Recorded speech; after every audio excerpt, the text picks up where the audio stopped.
Thank you for the introduction, Michal. So it's a wonderful pleasure to try to convince you that we can understand mass by hearing space-time vibration. So first of all, what is a mass? The mass is the resistance to an acceleration. For instance, the mass of this Azrieli book is the resistance that I feel when I accelerate it. This is the inertia of the book, the mass of the book. This book contains zillions of elementary particles. There is more particles in this book than grain of sand in the whole Sahara Desert. The next question is, where does the mass of a single of those particles come from? The mass of a particle, during most of human history, we thought that it was an intrinsic property of particles.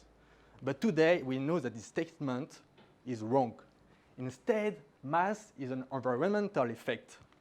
Since 1964, we know that mass of a particle is caused by the interaction with the Higgs field. The Higgs field is something that fills the whole universe, that fills this room, and which gives mass to objects, to particles. In order to understand better what I said, I propose the following metaphor. The universe is like a gigantic aquarium. In this aquarium, water plays the role of the Higgs field, and fishes play the role of particles. Particles in Higgs field are like fishes in water. Fishes, when they move, they feel resistance due to the interaction of water with their body. For particles, this is the same. Particles, when they accelerate, they feel resistance due to the interaction with the Higgs field. You do not believe me? Okay, let's do a collective experiment. We just put our hand in front of us. Everybody, please, the hand in front of us, and we move our hand. We accelerate our hand, and when we accelerate our hand, we feel a resistance. We feel the inertia of our hand. That resistance that we feel is a direct evidence that we live in an aquarium of Higgs field. Congratulations. In 1 minute, you all became talented experimental physicists, and you made a major discovery. Actually, there is another way we can show that we live in an aquarium of Higgs field. We can create a wave in the aquarium. But this experiment will not do it here. This is done by professionals in Geneva, Switzerland. We have this ring of 27 kilometers of length buried underground. In this ring, they accelerate particles close to speed of light, and then they make them collide. Just to give you an idea of the power of that machine, if you take a mosquito and you accelerate it to the same speed as the particle in this ring, this tiny mosquito would have more energy than the fastest train in the world. So the collision is very energetic. And it's enough energetic to make the aquarium vibrate, to create a wave in the aquarium, a Higgs wave. And this wave is called the Higgs boson, and it has been produced and detected for the first time in 2012. A discovery, a major discovery, awarded, of course, by a Nobel Prize, 50 years after theoretical prediction. So now we are all convinced that we live in an aquarium of Higgs field, responsible for particles having a mass. Either we feel the resistance, either people, physicists, they create a wave and detect it. So now I would like to talk about an amazing property of this aquarium. This aquarium can boil. The Higgs field can boil. Actually, you should not be so surprised because you already know that water can boil. Water boils at 100 degrees. So why not the Higgs field? It's just another fluid, and evaporation is just a universal property of fluids. And indeed, theoretical modeling shows that the Higgs field can boil. This on the right is a numerical simulation done on supercomputer. And what you can see is Higgs bubble, which resembles a lot what happens in your kitchen when you prepare tea, when you boil water. The main difference, however, is the boiling temperature. The Higgs field boils at 10 to the 15 degrees, 1 and 15 zeros.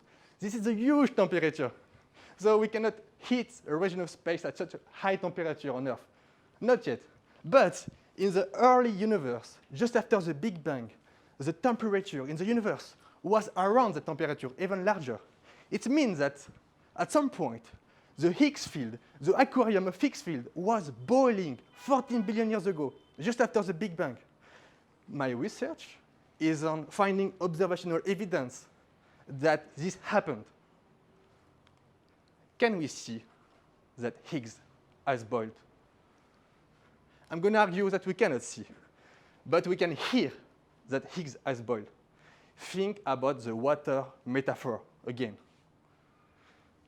Let's imagine you are watching TV, and at the same time, you prepare tea.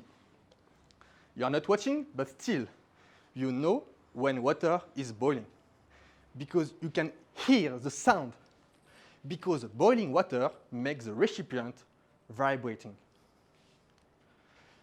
My research is on using the same strategy to hear that the Higgs field was boiling, because boiling Higgs make space-time vibrating. Space-time can be understood as a recipient of the universe. And in the next slide, I'm going to explain what does it mean for space-time to vibrate and what does it mean to hear it. We know, since Einstein, 1915, theory of gravitation, that space-time can curve. Earth, very massive, can curve space-time. And this impacts the motion of the moon. The moon feels the curvature of space-time, and then follows its trajectory, follows a slope, and this makes it turn. This makes it move along a circular orbit, and not a straight line. Now, take the most massive object in the universe, 2 black holes. Each of them curve the space-time, like this, and then make them move, make them spin around each other. This is how the space-time would look. This is something that evolves with time. Those are waves in space-time, vibration in space-time, called gravitational waves. And they have been discovered, detected, for the first time in 2015, a discovery awarded by a Nobel Prize. This instrument is like a space-time microphone, which can hear space-time vibration. But what does it mean to hear space-time vibration? Because usually, when we talk about hearing, we talk about hearing acoustic vibration. For instance, the sound of a guitar. Why the microphone on the right can hear the guitar on the left? Because the vibration of a string of that guitar generates a vibration which propagates through air molecules. Air molecules act as a medium which propagates the vibration from the guitar till the microphone. For gravitational wave, this is the same. But instead, the medium is not the air molecules. This is a space-time which acts as a continuous medium which propagates the vibration from the black holes till the space-time microphone. And I had prepared a media which is the sound that this space-time microphone, gigantic space-time microphone, 4-kilometer microphone, compared to this one, which is quite small. So it's a gigantic amplifier. The sound that it amplifies is something like that. I will try to imitate it. This is the sound that the black hole make when they, at the end of their phase, when they merge in one big black hole. So this sound we could hear in theory with our ears, but it's so low amplitude that we need a gigantic amplifier, 4-kilometer amplifier, to hear it. My research is on using this strategy, this space-time amplifier, this space-time microphone, not to hear about black holes, but to hear when the Higgs field, the aquarium of Higgs field, was boiling. So theoretical model tells us that the aquarium of Higgs field was boiling 14 billion years ago. And what we do is we estimate what are the space-time vibrations which are generated by such a violent event. And then we look if space-time microphone can detect it. Unfortunately, this space-time microphone is too small, only 4 kilometers. So it's not enough to amplify the sound coming from boiling Higgs, because it has happened 14 billion years ago. The amplitude is smaller than black holes. But fortunately, in 12 years, there will be this gigantic microphone, 1.5 million kilometer microphone, which might be sensitive enough to detect vibration induced by the moment when the aquarium of Higgs field was boiling. This same aquarium of Higgs field responsible for particle having a mass, particle having a resistance to acceleration. Thank you for your attention.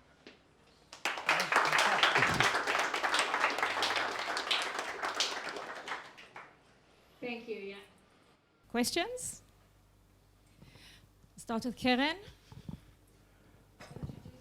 Introduce yourself. Hi, I'm Karen Klass. I'm a postdoc at the Hebrew University. I study primate conservation. Very different. Can you talk a little bit more about this 1.5 million kilometer microphone that is going to be in existence in 12 years? So I prepared a video of the experiment. I don't know if everybody's going to see it. So it's a triangle of satellites. I'm going to pass in front of everybody. It's a triangle of satellites which follows the Earth, which is a gigantic microphone which will follow the Earth, a gigantic triangle of satellites of 1.5 million of kilometers, which follows the Earth. You see, it follows the Earth around the sun. So this will be in space. This will be gigantic, the biggest machine ever created by human beings. And this will try to probe if space-time vibrates. So it's a triangle. So I have the picture here. It's a triangle of 3 satellites, and each satellite is connected with the 2 others with laser beam. In red are laser beam. And those lasers, they measure very precisely. They're the best laser created by human beings. They measure very precisely the distance, the 3 distances of that triangle. Now, if space-time vibrates, the distance will vary over time, will oscillate. And the lasers are here to detect any possible variation of the distance of that triangle. Can I just ask who's building that? It's me, no, I'm kidding. No, so this has been proposed by a few decades ago to probe. I mean, at the time of Einstein has predicted the existence of gravitational wave in 1916, 1 year after his theory of gravitation. But at that time, it was like science fiction. Nobody could imagine that one day a human being would be able to detect them because the amplitude of those vibrations are very, very, very small. And so it's amazing that today we're able to design such experiments which can probe such a small amplitude, such a small vibration. And so this has been proposed, I think, in the first ideas in the 80s, 90s. By who though? By a physicist, community of physicists. I cannot tell you exactly one name. It's like the community, people they started to talk about it, and many people worked on it. Everybody, I mean, a lot of people work on it. It's a very fashion topic. It's called gravitational astronomy. It's a bit the future of cosmology because with gravitational waves, vibration of space-time, it's like having a sixth sense. We can now observe objects in the universe using space-time as a medium for information. So it's like a sixth sense. And the discovery in 2015, the first discovery of gravitational waves, has triggered a lot of research in that direction, obviously. Okay, Yes. there's a lot of questions. We only have 5 minutes, so I'm going to take a number of questions and then you answer them and then we'll do another round, okay? So Daniel, Reuven, and Balthasar, and then afterwards we'll have another round. Hi, I'm Daniel. I'm a postdoc in the Weizmann, researching biology. So my question is that, you know, with the 2 black holes, it's like a localized thing somewhere in the universe. It happens and it takes time until the waves get here. But like this boiling of the space-time, or like the Higgs boson, very long time ago, which I don't know, I imagine it happened everywhere. Like Exactly. how long do the waves prevail? And Very good. So Wait, don't answer. We'll be taking more questions, otherwise you won't have time. Yeah. So my question is, assuming you detect this signal, how confident can you be that it's coming from the Higgs boiling and not from some other source? Very good.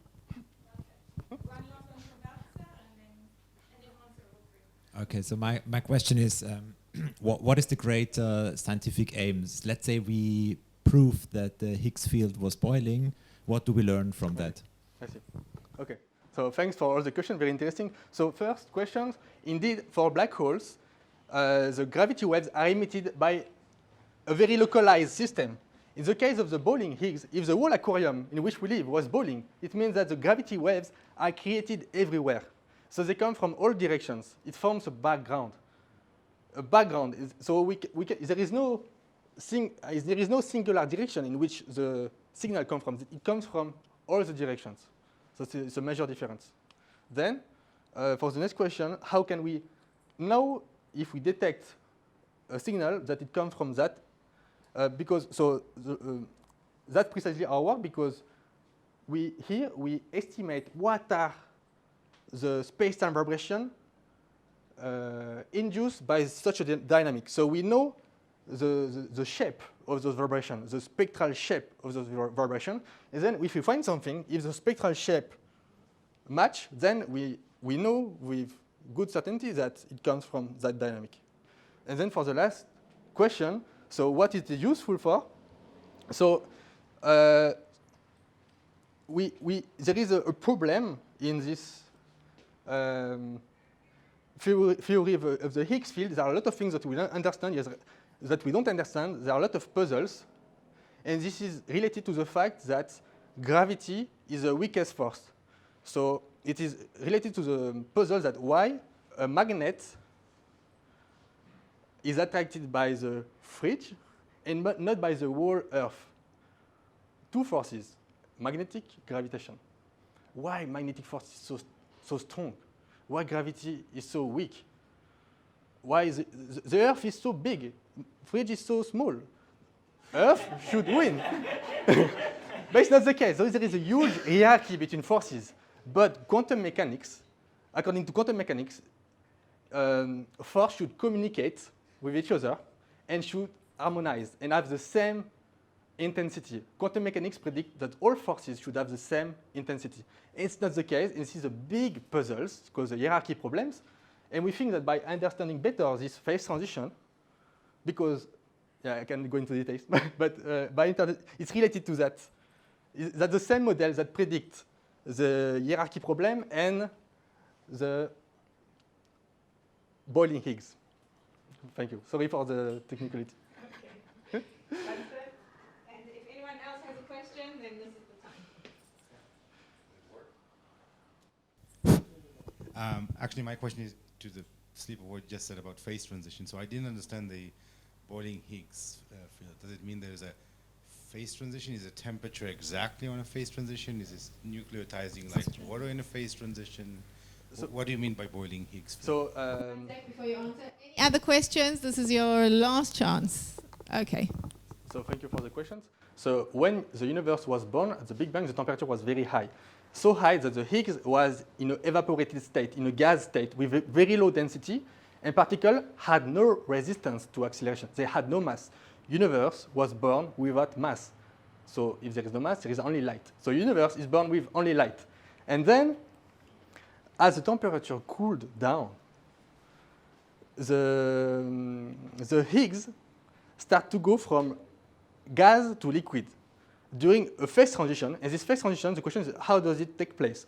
And theoretical modeling tells us that it takes place via the same way as for water, the liquid-gas transition for water, it takes place via bubble nucleations.